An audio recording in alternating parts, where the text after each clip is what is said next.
오늘 은혜 받으실 말씀은 창세기 1장 26절부터 28절입니다.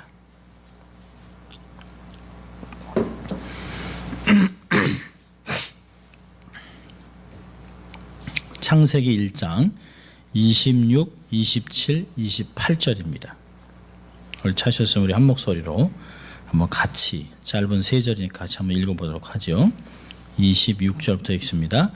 하나님이 가라사대 우리의 형상을 따라 우리의 모양대로 우리가 사람을 만들고 그로 바다의 고기와 공중의 새와 육축과 온 땅과 땅에 기는 모든 것을 다스리게 하자 하시고 하나님이 자기 형상 곧 하나님의 형상대로 사람을 창조하시되 남자와 여자를 창조하시고 하나님이 그들에게 복을 주시며 그들에게 이르시되 생육하고 번성하여 땅에 충만하라 땅을 정복하라 바다의 고기와 공중의 새와 땅에 움직이는 모든 생물을 다스리라 하시니라. 아멘. 오늘은 하나님의 첫 명령, first command, 하나님의 첫 명령이라고 하는 말씀으로 은혜를 나누려고 합니다. 오늘 말씀은 너무 잘하는 말씀이죠. 예수 믿는 사람이라면 아마 수십 번, 아마 수백 번도 더 읽고 들었을 말씀입니다. 닮아가는 법칙이라고 있잖아요. 우리는 보통 바라보는 것을 닮습니다. 그래서 자녀들은 자기도 모르게 무의식 중에 부모님이 좋아하는 것, 부모님이 이야기하는 습관, 언어, 또 여기서 태어난 아이들인데도 불구하고 부모의 사투리까지 담습니다. 2세, 3세도 할아버지 하던 것 같이 사투리를 하는 것을 들었습니다. 부모만, 자녀들만 부모를 닮는 것이 아니죠. 결혼한 사람들도 때때로는 신기할 정도로 서로 배우자를 닮아갑니다. 어떤 사람들은 그런 얘기예요. 오래 생활하다 보니까 서로 닮아가기도 하지만 사실은 자기의 내면을 너무 잘 아는, 그래서 늘 자기의 얼굴을 보고 자기의 내면을 보고 있다가 자기랑 닮은 사람을 택해서 살아가다가 이 사람이구나 라고 깨닫는다고 하는 것이에요. 자, 그런데 중요한 것은 우리는 부모를 닮거나 배우자를 닮도록 부르심을 받지 않았다는 것이에요. 그게 하나님의 창조의 목적이 아닙니다. 자, 우린 가끔 저 녀석은 닮지 말아야 될 것만 저렇게 닮아가지고 저렇게 속을 썩이노? 뭐 이럴 때도 있고요. 아니 어떻게 그 딸랑 똑같이 완전 붕어빵이네 라고 하지만 사실은 그것은 하나님의 소명이 아니에요.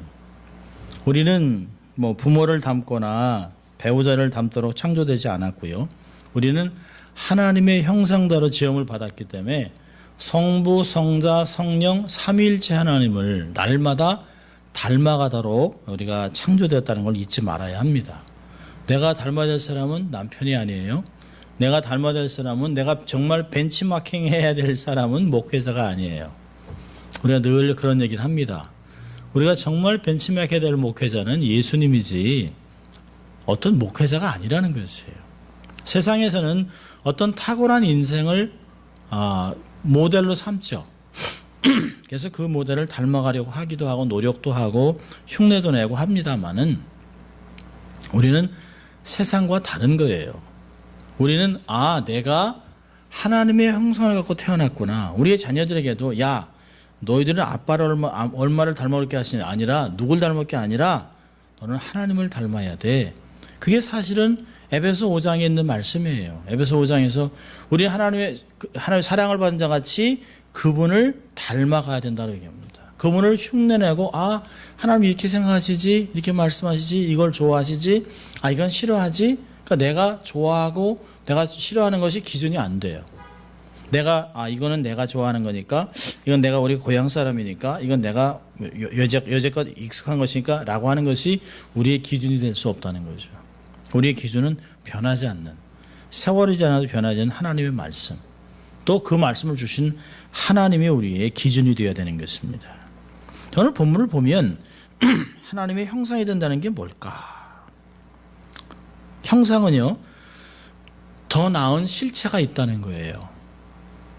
그걸 보면서 우리를 보면서 우리가 하나님의 형상인데요. 사람들은 우리를 보면 하나님이 이렇게 생각하시겠구나. 하나님이 이렇게 또 그 표현을 하시겠구나 하는 것들을 보아야 되는 것이죠. 오늘 본문 하나님이 아담을 자신의 형상, 자신의 모양대로 지으셨다고 말합니다. 이 단어가 4번이나 반복해요. 26절 보면 우리의 형상을 따라 우리의 모양대로, 또 27절에 하나님이 자기 형상 곧 자기의 형상대로 사람을 창조하시되 남자와 여자를 창조하셨다 라고 얘기하고 있습니다.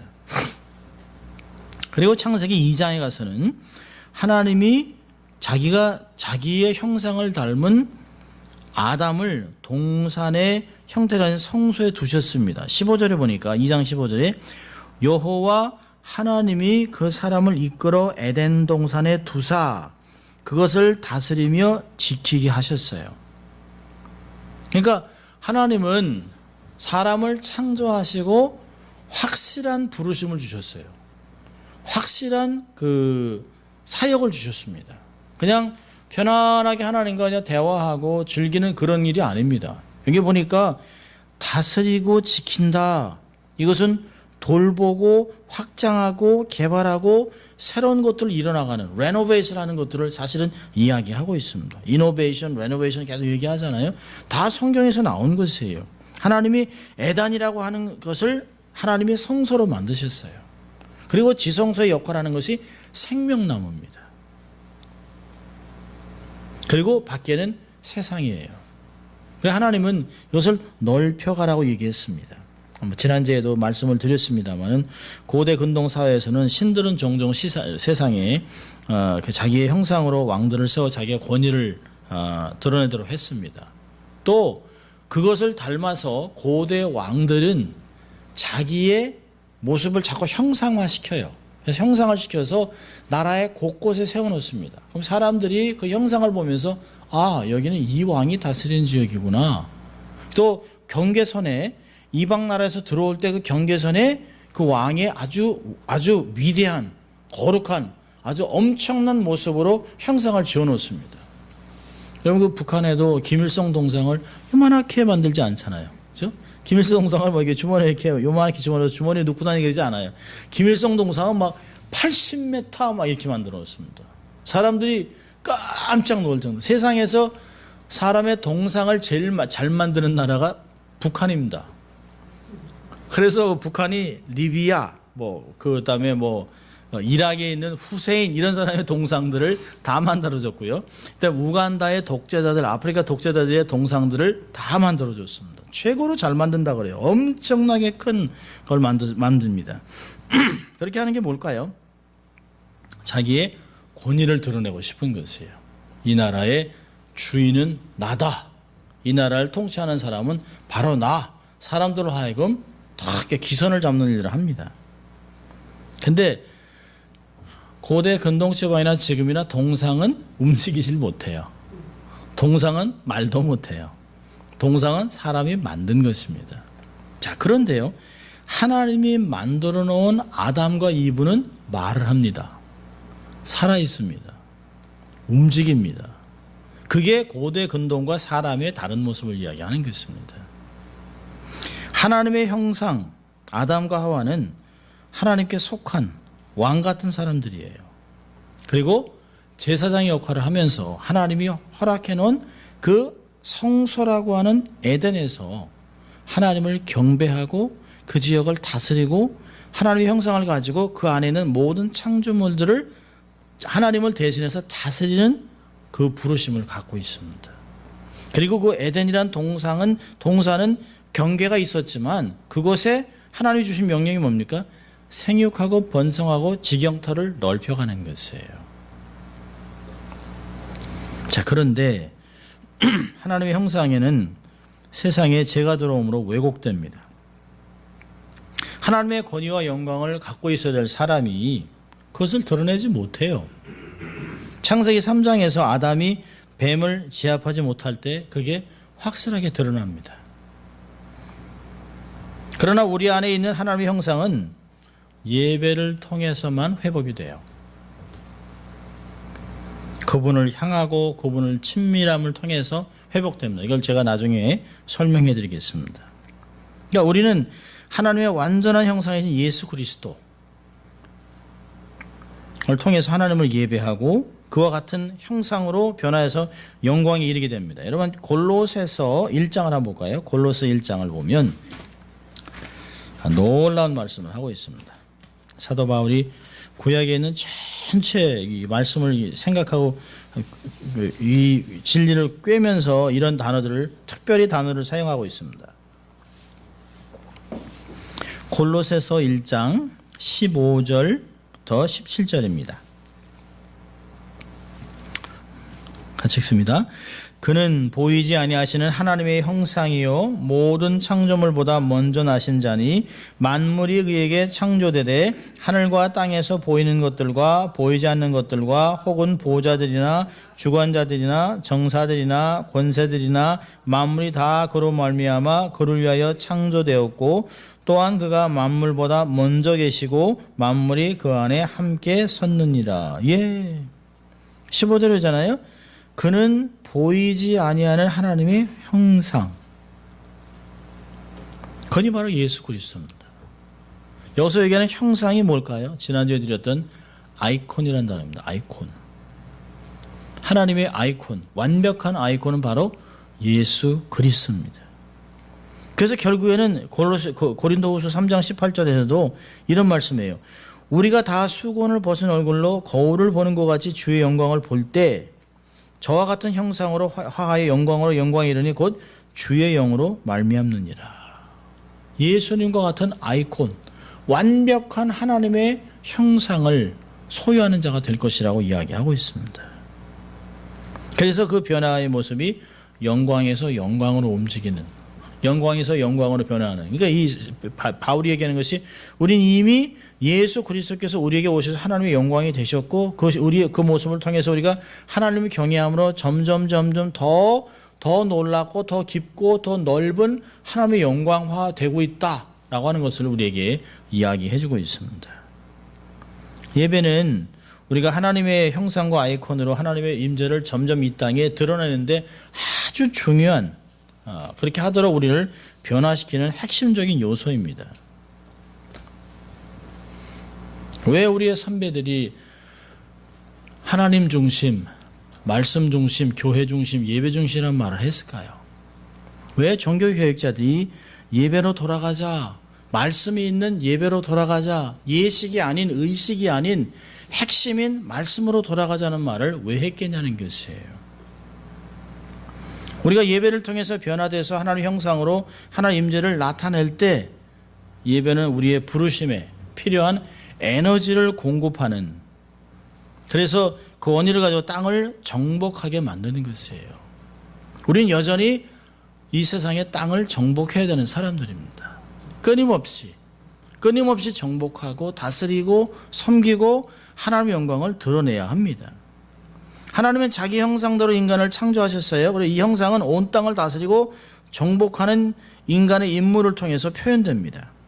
마치 하나님이 이 땅에 혼돈을 딱 제압하고 창조 세계를 다스림으로 그 세상의 모든 것들을 통치하는 것 같이 사실 아담과 하와도 정복하고 다스리라고 말씀하셨잖아요. 오늘 1장 28절에 했잖아요. 너희는 다스리고 정복해라. 생육 번성하고 다스리고 정복하란 말을 계속 하셨어요. 생육하고 번성하고 하나님의 형상들로 땅에 충만하게 되어야 된다는 것이 첫 번째 하나님이 주신 명령입니다. 구체적으로 말하면 아담은 말을 하면서 동물의 이름을 지으면서 피조물을 다스려요. 근데 이게 어떤 모습입니까? 하나님이 말씀 한마디로 세상을 창조한 것과 똑같은 것입니다. 하나님의 형상은 언어에 있어요. 그래서 하나님이 빛이 있으라 하매 빛이 있었습니다. 보시기에 좋았더라. 그리고 하나님이 창세기 2장에 가서 하나님이 그 하나님의 형상을 갖고 있는 아담에게 짐승들을 데리고 와요. 그러자 아담이 말로, 언어로 짐승들의 이름을 지어줍니다. 새로운 창조를 하는 것이에요. 하나님이 주신 권위를 갖고 있는 아담이 그런 사역들을 감당했습니다. 똑같이 하나님 말씀하시고 이름을 짓는 일을 하심으로 피조물을 통치하시고 빛이 있으라 한 것 같이 아담도 돼지, 개, 염소 이렇게 했다는 것이에요. 그런데 아담은 사명에, 그 부르심 사명에 실패합니다. 부정한 짐승이, 부정한 생물이 동산으로 들어오도록 허용했어요. 아담은 이 뱀을 제압하지 않았어요. 오히려 뱀의 속임수에 그냥 제압당했습니다. 그래서 결국에는 아담과 하와는 동산 성전에서 하나님 임재를 확장하지 못하고 동산에서 쫓겨납니다. 확장해야 될 장소, 가장 핵심적인 예배 장소를 빼앗겨요.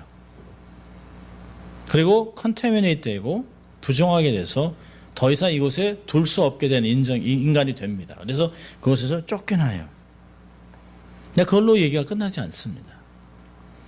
여러분 다니엘서 7장으로 한번 가볼까요? 다니엘서 7장을 보면 다니엘서 7장에 다니엘이 환상을 통해 인자 같은 이가 구름을 타고 올 것이라는 얘기를 합니다. 다니엘서 7장 13절부터 14절인데요. 자, 이렇게 읽습니다. 내가 또 밤 이상 중에 보았는데 인자 같은 이가 하늘 구름을 타고 와서 옛적부터 항상 계신 자에게 나와 그 앞에 인도되매 그에게 권세와 영광과 나라를 주고 모든 백성과 나라들과 각 방하는 자로 그를 섬기게 하였으니 그 권세는 영원한 권세라 옮기지 아니할 것이요 그 나라는 패하지 아니할 것이니라. 여러분 이 말이 뭘까요?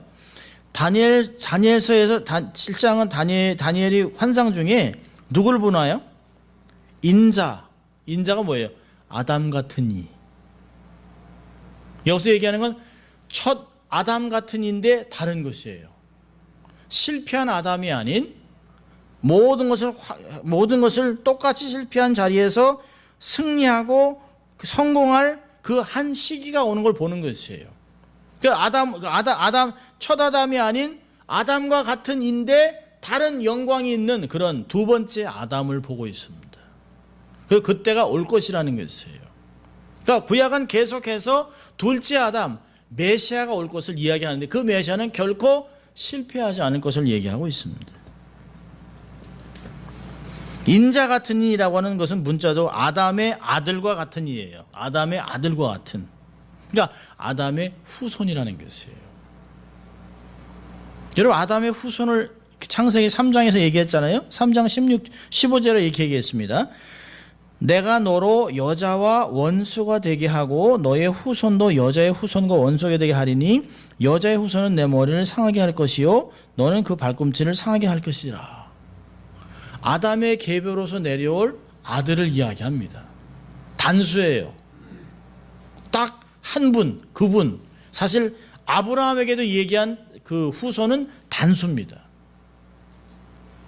계속해서 공통적으로 구약은 창세기부터 그 새 시대가 올 때까지 그 신약까지 한 사람 아담의 아들 아담의 후손이라는 것을 계속 이야기하고 있어요.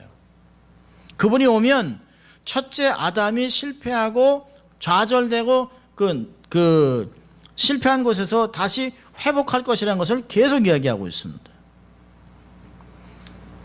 최초의 아담이 땅과 바다의 짐승을 다스려 했었잖아요. 근데 여기 보면 다니엘서 7장을 보면 7장에 아주 안 좋은 짐승들이 많이 나옵니다. 그러니까 다니엘서 7장 1절부터 쭉 보면 7장 보면 1절부터 8절까지 또 17절 보면 세상에서 하나님의 목적에 대항하는 파멸의 세력을 짐승으로 이야기합니다. 근데 이게 계시록에도 그렇게 나와요. 그런데 놀라운 것은 첫째 아담은 뱀한테 졌어요. 그런데 둘째 아담은 이 짐승들을 다 통치합니다. 제압하고 통제를 합니다. 다니엘서 7장에 등장한 아담의 아들은 일어나서 최초의 아담이 이루지 못한 것을 다 성취해요. 최초의 아담이 실패한 지점에서 둘째 아담이신 예수 그리스도께서 신실함으로 성취합니다. 최초의 아담이 실패한 곳에서 마귀의 시험을 이겨내요. 여기 보면 예수님은 들짐승을 복종시킵니다. 여러분 다른 데는 나오지 않는데요. 마가복음 1장에 보면 우리 마가복음 1장 13절을 보면 이 짐승에 대한 얘기가 나와요. 다른 복음에는 나오지 않습니다. 마가복음 1장을 보면 1장 13절인데요. 광야에서 40일을 계셔서 사단에게 시험을 받으시며 들짐승과 함께 계시니 천사들이 수종들더라.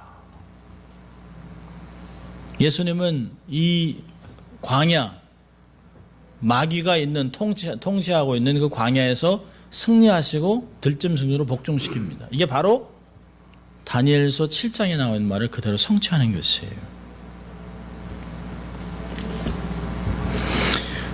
다니엘서 7장 13절 14절 읽었던 것 같이 그 인자에게 주어진 모든 나라된 권세, 이 모든 권세가 실현됩니다. 이 말을 어디서 하나요? 마태복음 28장에 하늘과 땅에 있는 모든 권세를 내게 주셨으니 라고 하는 말을 합니다. 그러므로 너희는 가서 온 땅에 가서 제자를 삼으란 말을 하잖아요. 그러니까 창세기 1장, 다니엘서 7장에 있는 말씀, 마태복음 28장의 말씀이 한 줄로 쫙 연결이 되고 있습니다. 첫째 아담이 뱀을 제압하지 못했던 것 반면에 둘째 아담은 뱀을 제압합니다. 이것이 계시록 12장 9절에 가서는 옛뱀 곧 마귀라고도 하고 사탄이라고도 하며 온 천하를 꿰는 자가 땅으로 내쫓깁니다. 자, 그런데 이제 전쟁은 거기서 끝나지 않습니다. 사실은 이미 십자가로 전쟁은 끝났습니다만은 12장 17절에 계시록에서 이런 말을 합니다. 그러나 뱀은 하나님의 계명을 지키며 예수의 증거를 가진 자들과 더불어 싸우기를 계속합니다. 그러니까 우리의 삶은 우리가 예수를 믿었는데 구원을 받았는데 왜 자꾸 이런 문제가 계속 지속되나요? 예수 믿고 나서 우리의 삶이 정말 정직하고 거룩하고 회복되고 하나님, 우리가 서로를 보면 하나님 보는 것 같아요 라고 이런 모습의 삶을 살아야 되는데 왜 이게 안 되냐는 것이에요. 어저께는 신앙이 막 좋아가지고 세상의 모든 것을 감당할 것 같은 모습인데도 자고 일어나면 그냥 요만한 시험도 견디지 못하는, 요만한 말 한마디에 그냥 속이 확 뒤집어지고 속상하고 짜증나고, 얼마나 기가 막힌지 몰라요. 제가 운전을 하는데 2번이나 대형 사고가 날 뻔했습니다. 차를 이렇게 운전해서 이제 제가 기다리고 있었어요. 빨간불에 기다리면서 그 왼쪽 레프트넌 시그널을 기다리고 있는데 레프트넌 시그널이 이렇게 나왔습니다. 그래서 저는 뭐 당연히 하고 가고 있는데 앞에서 어떤 여자가 전화를 보면서 파란불이 됐으니까 그냥 오는 거예요. 자기는 서야 되는데. 제가 이렇게 도니까 그러니까 차가 거의 한 2m, 3m? 아마 제가 좀 빨리 돌았으면 쾅 박았을 거예요. 그래서 제가 너무 놀라가지고 그 인터섹션에 서가지고 신호등 좀 보라고, 신호등 좀. 그랬더니 여자가 이러고 그냥 가야 되긴. 화도 안 나요. 너무 기가 막혀가지고. 그냥 차 세워놓고 가슴을 쓸어냈습니다. 참 세상은 우리의 마음들을 뒤집어 놓을 일이 참 많아요. 사실 이게 모르는 사람들이라면 화도 안 나요. 근데 같은 동료, 식구, 가족, 뭐 이렇게 가까운 사람이 얘기하면 막 속이 뒤집어집니다. 그렇지만 이게 끝이 아닙니다. 계시록에서는 이야기합니다. 내가 또 들으니 하늘에 큰 음성이 있어 가로되 이제 우리 하나님의 구원과 능력과 나라와 또 그의 그리스도의 권세가 이루었으니 우리 형제들을 참소하던 자 곧 우리 하나님 앞에서 밤낮 참소하던 자가 쫓겨났고 또 여러 형제가 어린 양의 피와 자기의 증거하는 말을 인하여 저를 이겼나니 그들은 죽기까지 자기 생명을 아끼지 아니하였도다. 계시록 12장 10절에서 11절은 이렇게 얘기합니다. 옛뱀은 어린 양의 피와 자기들이 증거하는 말씀으로 정복당했습니다. 그리스도의 보혈과 말씀 외에는 세상을 이길 힘이 없어요. 안타까운 것은 세월이 지나면서 우리 부모님들은 많이 배우지 못하고 기술도 많이 없고 하지만 그들이 사모했던 예배에 대한 열정은 우리가 많이 잃어버렸습니다. 기도의 시간도 줄고 말씀을 보는 시간도 줄고 하나님 앞에 엎드리고 헌신하는 것도 많이 약해졌습니다. 그들이 그 험악한 이민 생활과 험악한 시대의 삶을, 그 역경의 시대를 이길 수 있었던 것은 하나님을 붙잡았던 거예요. 주여 어서 오시옵소서 마라나타를 외쳤던 그들의 삶, 내가 끝까지 하나님이 나를 구원하신 것에 대한 감사와 감동을 잊지 않고 주를 위해 살아겠다고 하는 그런 헌신들이 그들을 살게 했던 것을 볼 수 있습니다. 어린 양의 피와 자기들이 증언하는 말씀으로 우리는 사단을 정복할 수 있어요.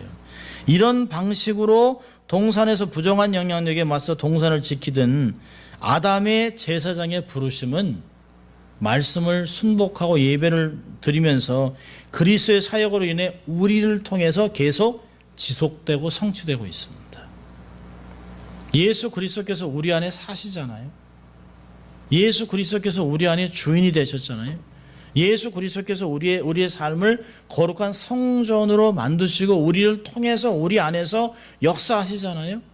그래서 예수님이 사실은 우리 안에서 하나님의 대제사장 역할을 살아내게 하시는 것이에요. 그래서 그 베드로는 우리는 왕 같은 제사장이라고 얘기하는 것이에요. 우리가 어떻게 예수님이 없이 왕 같은 제사장의 삶을 살아낼 수 있을까요? 그분이 영으로 우리 안에 함께 계시기 때문에 우리가 비록 아직도 죄구덩이 있지만, 아직도 우리가 완벽하게 살아내지 못하지만, 거룩한 삶을 살지 못하지만 우리는 스스로 왕 같은 제사장이라고 얘기할 수 있는 거예요. 왜요? 나를 위해, 나를 사랑한, 나를 위해 목숨을 내버리신 예수 그리스도를 믿는 믿음으로 살아가기 때문에. 여러분, 우리의 정체성은 하나님의 아이콘이라는 것이에요. 그럴 때 비로소 내가 하나님의 아이콘이지 라고 하는 정체성을 가질 때 세상에서 견뎌낼 수 있어요.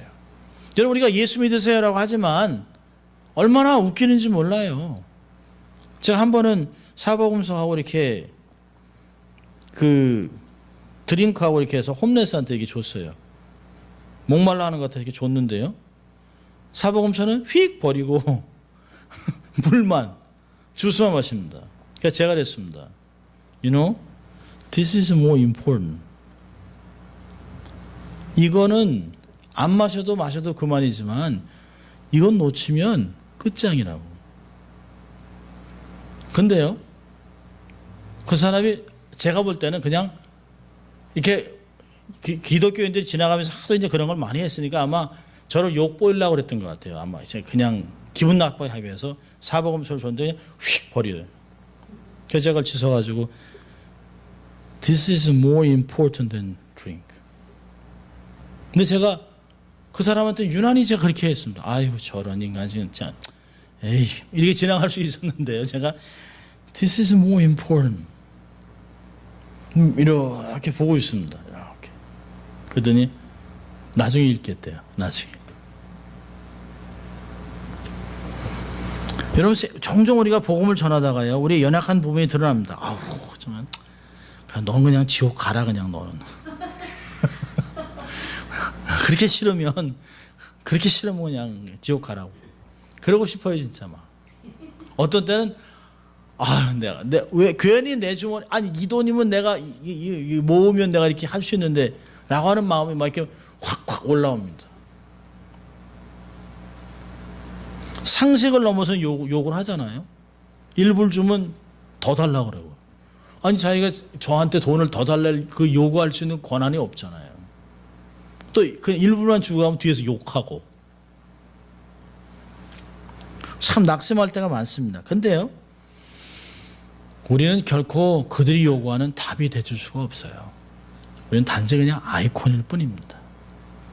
우리 뒤에 있는 하나님을 소개할 뿐이지 우리가 하나님이 될 수가 없어요. 그들이 요구하는 모든 것에 답을 줄 수가 없습니다. 단지 작은 빛을 가지고 큰 빛을 비추는 것이에요. 내 안에 있는 빛을 나누는 아이콘입니다.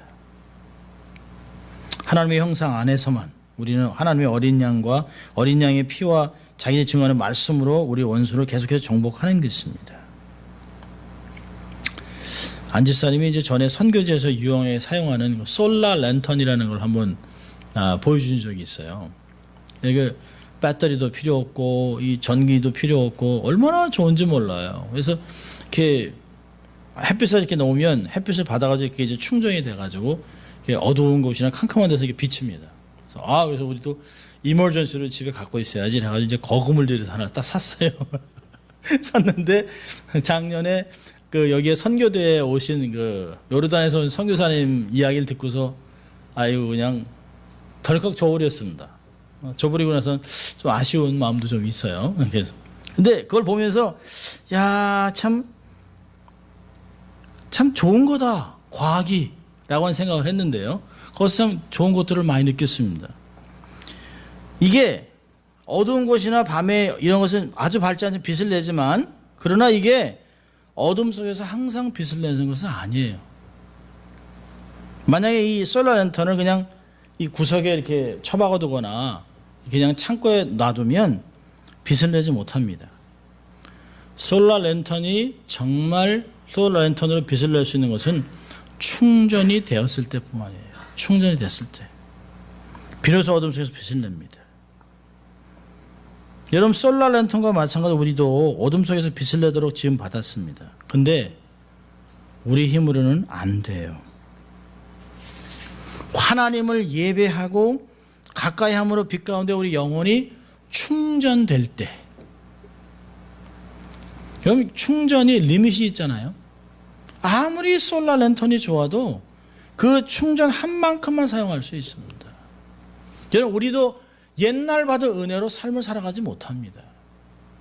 그래서 우리는 수예배고 주일 예배고 시간마다 말씀으로 갖고 가야 되는 우리의 삶은 계속해서 방전됩니다. 가만히 있으면 그냥 있는 것이 아니에요. 배럴링을 못 써요. 우리 인생도 가만히 두면 퇴보합니다. 빛을 발할 수가 없어요. 빛이 안 나와요. 계속해서 충전이 되지 않는 한은 우리는 그런 삶을 살아갈 수 없습니다. 하나님의 임재, 성전에 들어 예배하고 하나님 말씀 붙들 때 예배를 통해서 우리의 삶이 충전이 됩니다. 이 충전이 우리로 하여금 어둠을 이기게 하는 것이에요. 그냥 자체가 되는 것이죠. 그냥 빛을 발하는 삶이 되는 것입니다. 첫째 아담이 정복하지 못했던 옛 뱀을 정복할 수 있게 되는 것이에요. 하나님이 우리에게 내리신 첫째 명령이 뭡니까? 하나님의 명령은 이 땅에 당신의 형상을 가진 온전한 형상을 가진 사람들을 가득 채우는 것이에요. 땅에 충만하라고 하는 그 명령은 아직도 그 경계선이 있었다는 것을 얘기하고 있어요. 형상대로 채우지 않았다는 걸 암시하고 있습니다. 그렇지만 동산의 경계가 분명히 서술되어 있는 반면에 하나님의 형상으로 생육하고 번성하라는 것은 끝 같습니다. 주를 만나는 그날까지 계속 되는 것이에요. 충만하게 채워질 때까지 동산의 경계를 확장하는 것이에요. 예배자를 늘리는 것입니다. 하나님께 쓰임받아서 하나님의 형상이 더 많은 예배자를 만들어내는 것이에요. 창조에서 하나님의 궁극적인 목적은 자기 형상을 가진 신실한 사람을 통해 이 땅에 자신의 영광을 드높이는 것입니다. 그럼 주님이 예수님의 사실 당신의 생애의 아주 끝자락에서 이렇게 선언했습니다. 나는 하나님의 영광을 드러냈다. 요한복음 17장 그 대제사장의 기도회에서 이런 말을 합니다. 4절부터 7절까지 보면 아버지께서 내게 하라고 주신 일을 내가 이루어 아버지를 이 세상에서 영화롭게 하였사오니 아버지여 창세전에 내가 아버지와 함께 가졌던 영화로서 지금도 아버지와 함께 나를 영화롭게 하옵소서. 세상 중에서 내게 주신 사람들에게 내가 아버지의 이름을 나타냈나이다. 저희는 아버지의 것이었는데 내게 주셨으며 저희는 아버지의 말씀을 지켰나이다. 지금 저희는 아버지께서 내게 주신 것이 다 아버지께로 온 것을 알았습니다. 예수님이 하나님의 말씀을 지킨 제자들을 양성함으로써 하나님을 영화롭게 했다고 합니다. 제자들의 표지는 순종이죠. 순종. 우리 교회의 목적이 뭘까요? 하나님의 말씀을 순종하는 하나님의 형상들을 확장하는 것이에요. 그러한 제자들을 길러내는 것이 교회의 사명입니다. 여러분 놀라운 것은 창세기에서 말씀한 생육하고 번성하는 언어가 사도행전에서는 단어가 바뀝니다. 창세기 1장에서는 생육하고 번성하라고 하는 말을 했는데요, 사도행전에 가서는 교회의 성장으로 바뀌어 있습니다. 사도행전 6장, 12장, 19장을 보면 하나님이 말씀이 왕성하여 이걸 직역을 하면 하나님의 말씀이 계속해서 열매를 많이 맺어 라고 하는 단어입니다. 그러니까 창세기 1장과는 달리 사람이 아니라 하나님의 말씀이 열매를 맺고 번성하고 있다는 말을 사도행전에서 사용하고 있어요. 그래서 골로새서는 이렇게 얘기합니다. 1장 16절에 이 복음이 너희에게 이르렀는데 이 세상에서 열매를 맺고 자라고 있다. 아담과 하와가 생육하고 번성해서 땅에 충만했던 것 같처럼 이제 복음이 열매를 맺고 자라고 있으면 세상을 채우고 있다는 것이에요. 영적인 후손들이 말씀을 순종함으로 그들이 삶 속에서 말씀이 팽창하고 확장되고 열매를 맺어가면서 땅을 정복해 나가고 있다는 걸 이야기하는 것입니다. 그래서 사도 바울은 육신의 자손이 유대인이 아니라는 것이에요. 영적인 자녀를 이야기하는 것입니다. 복음의 성장은 하나님 나라의 확장을 의미합니다. 복음의 확장이 교회의 확장의 핵심이에요. 왜 끊임없이 말씀으로 돌아가는 말을 할까요? 말씀이 없이는 영성을 관리할 수가 없어요. 말씀을 순종하지 않고서는 우리의 형상이 될 수가 없습니다. 말씀이 없이는 우리의 삶이 재충전될 수가 없어요. 그 말씀이 언제 풀어지나요? 예배를 통해 풀어지는 것이에요. 설명되어지는 것이에요. 선포되어지는 것이에요. 우리의 사명은 세상 속에서 속임을 일삼는 원수를 제압할 수 있도록 하나님의 말씀을 잘 이해하고 사용하는 하나님의 형상들을 길러내는 것이에요. 여러분, 예수 그리스도께서 계시록을 보면 그의 입에서 나오는 예리한 검을 가지고 악을 징벌합니다. 악을 제거해요. 그렇다면 우리도 역시 하나님의 예리한 말씀을 가지고 그게 검이 돼서 그 검으로 세상을 제압하는 거예요. 지난주도 봤습니다만 히브리서 4장에서 여호와의 말씀은 살았고 능력이 있잖아요. 좌우의 날선검보다 예리합니다. 이 검을 계시록 19장에서는 그 입에서 이한 검이 나와 어둠을 정복한다고 그랬습니다. 에베소 6장에서는 성령의 검을 가지라 라고 했습니다. 그 성령의 검이 우리가 손으로 갖고 있나요? 아니요. 그 성령의 검은 우리 입에서 나온다는 것이에요. 그래서 사람이 말로 사람을 죽이기도 하고 살리기도 하잖아요. 옛말에 우리가 말 한마디로 천냥빚을 갚는다고 그러잖아요. 말 한마디로 사람을 죽일 수도 있습니다. 근데 하나님 우리에게 주신 말씀은, 우리의 혀에 주신 권세는 이 한 검, 양날보다 더 날카로운 하나님의 말씀을 우리의 입에 준 것이죠. 하나님은 예전에 모세에게 내 입에 내 말을 넣어 주었다라고 얘기했습니다. 날카로운 하나님의 말씀을 주셨어요. 이 예리한 검으로 어둠을 분별해내고 진리를 드러내는 빛 같은 삶을 살아갈 수 있다는 것입니다.